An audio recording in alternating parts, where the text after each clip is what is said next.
સ્થાનિક સ્વરાજ્યની ચૂંટણીને અનુલક્ષી ડભોઈ સેવા સદન ખાતે ફોર્મ ભરવા ઉમેદવારો ઉમટ્યા। ફોર્મ ભરવા માટે સેવા સદન અને તાલુકા પંચાયત ખાતે ઉમેદવારો સમર્થકોની ભારે ભીડ જોવા મળી। સ્થાનિક સ્વરાજ્યની ચૂંટણીને અનુલક્ષી ડભોઈ સેવા સદન ખાતે ફોર્મ ભરવા ઉમેદવારો ઉમટ્યા હતા। ભાજપ, કોંગ્રેસ, અપક્ષ અને આપના ઉમેદવારોએ ફોર્મ ભર્યા છે। ડભોઈ નગરપાલિકાની 36 બેઠકો, તાલુકા પંચાયતની 20 બેઠકો, જિલ્લા પંચાયતની 4 બેઠકો માટે ઉમેદવારી પત્રો ભરાયા છે। ફોર્મ ભરવા માટે સેવા સદન અને તાલુકા પંચાયત ખાતે ઉમેદવારો અને સમર્થકોની ભીડ જોવા મળી। ડભોઈના ધારાસભ્ય શૈલેષ મહેતાએ ડભોઈ નગરપાલિકા, તાલુકા પંચાયત અને જિલ્લા પંચાયત જીતવાનો દાવો કર્યો છે। 11 વાગ્યાથી ફોર્મ ભરવા માટે સેવા સદન અને તાલુકા પંચાયત ખાતે ઉમેદવારો સાથે કાર્યકરો અને સમર્થકોની ભીડ જોવા મળી હતી। સ્થાનિક સ્વરાજ્યની ચૂંટણીનો માહોલ જામી ગયો છે। આજે ફોર્મ ભરવાનો છેલ્લો દિવસ ડભોઈ નગરમાં ડભોઈ નગરપાલિકાના ઉમેદવાર ભારતીય જનતા પક્ષે જાહેર કર્યા છે। આજે એ તમામ ઉમેદવારો ફોર્મ ભરી રહ્યા છે અને હું આપના મારફત નગરજનોને અપીલ કરું છું કે તમામ ઉમેદવારોને જંગી બહુમતીથી જીતાડે।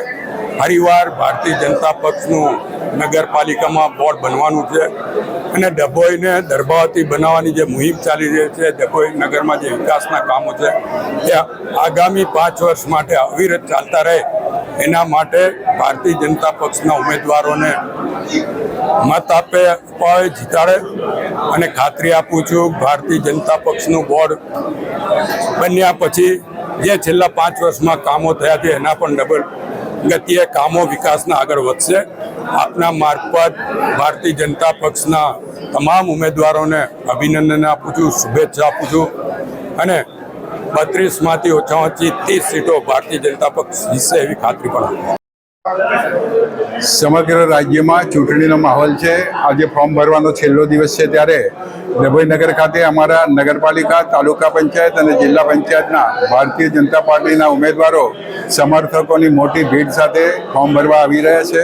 ખૂબ ઉત્સાહ અને આનંદનું વાતાવરણ છે। કેસરિયા લહેર વ્યાપી ગઈ છે ત્યારે આગામી સમયમાં ભારતીય જનતા પાર્ટીનું નગરપાલિકા, તાલુકા પંચાયત અને જિલ્લા પંચાયતમાં ભારે બહુમતીથી બોર્ડ બનશે એવી અમારો વિશ્વાસ છે અને સર્વે ઉમેદવારોને શુભેચ્છા પાઠવું છું। અસ્તુ, વંદે માતરમ, ભારત માતા કી જય।